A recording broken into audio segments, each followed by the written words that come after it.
ইউবাইউনুকা ইন্নামা বাইয়ুনুল্লাহ ফাওকা আইদিহিম।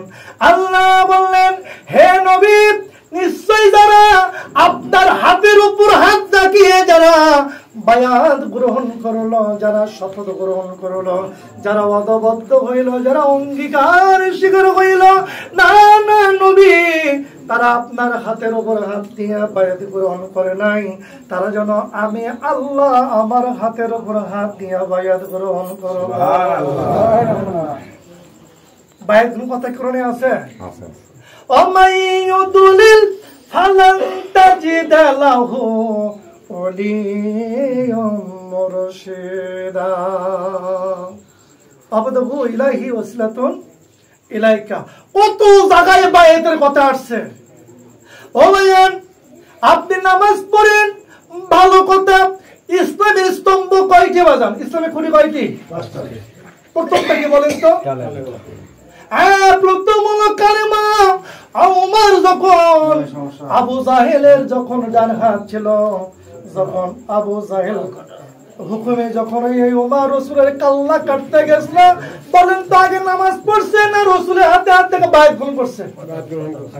একদম হিন্দু যদি বলে, ও মুসলমান ভাইরা, আমি নামাজ পড়লাম, কাল সকালবেলা ফজরের নামাজ তোমাদের মসজিদে পড়ব, বলেন তো তাদের নামাজ কবুল হবে কি হবে না? আগে মুসলমান হতে হবে না? প্রথম হলো আপনাকে আগে ঈমান আনতে হবে কালেমার উপরে। ঈমান আনয়ন করতে গেলে প্রথমে 3টে শর্ত পালন করতে হবে। 1 নম্বরের শর্ত হলো একজনের হাতে হাত রাখিয়া কালামা পড়তে হবে। 2 নম্বরে মুখে উচ্চারণ করতে হবে। 3 নম্বরে এই কালেমার মানেগুলো নিজের শরীর দিয়ে বাস্তবায়ন করতে হবে। তাহলে প্রথমে কালেমা গ্রহণ করলেন, আল্লাহর প্রতি ঈমান আনলেন, নবীর প্রতি ঈমান আনলেন।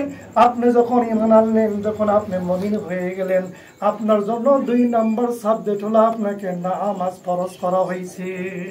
তাহলে আগে ঈমান না আগে নামাজ? আগে কালেমার আগে নামাজ।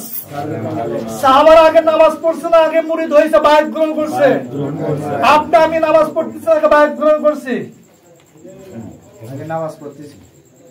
নামাজ হবে না বাজার, এটা আমার কথা না। ইসলামের স্তম্ভ 5টি। ওলিয়া উলিয়ারা যদি বায়াত গ্রহণ করা লাগে, নবীর সাহাবীরা যদি বায়াত গ্রহণ করা লাগে, আবু জাহেল যার নাম ছিল আবু হেকাম, মক্কার শহরের মধ্যে সবচেয়ে জ্ঞানী, নবীর কাছে বায়াত গ্রহণ না করার পরে আল্লাহ বললেন, তুই আবু জাহেল, তুই মূর্খের পিতা। কি বলেন? তাহলে বায়াতের প্রচলন কি আজকে নতুন? এই জন্য যারা বায়াত গ্রহণ করেননি, 4 তরিকা কাদেরিয়া, চিশতিয়া, নকশবন্দ, মুজদ্দিদিয়া, আপনাকে যেখানে জায়গায় ভালো লাগে, আপনি আটরশি যান, আপনি চরমনে যান, আপনি যেখানে ভালো লাগে আপনি সেখানে বায়াত গ্রহণ করবেন। রাসূল বলেছেন, মান লাইসা লাহু শাইখুন ফা শাইখুহু শাইতান। যার হক পেলে শাইখ না, তার পীর হলো শয়তান। বাউডিম চিনেন তো বাজান? এই বাউডিম সারা পৃথিবীর মুখে যদি তা দেয়, ওই বাউডিমের জীবনে চাঙ্গা হবে না বাজান।